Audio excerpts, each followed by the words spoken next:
مړی پسترګو کې ژوند خبرې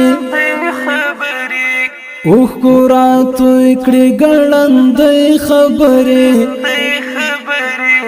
بانو ځان پوری راون غختلی شوندو کې و خړې سلګي خبرې مړی پسترګو کې ژوند خبرې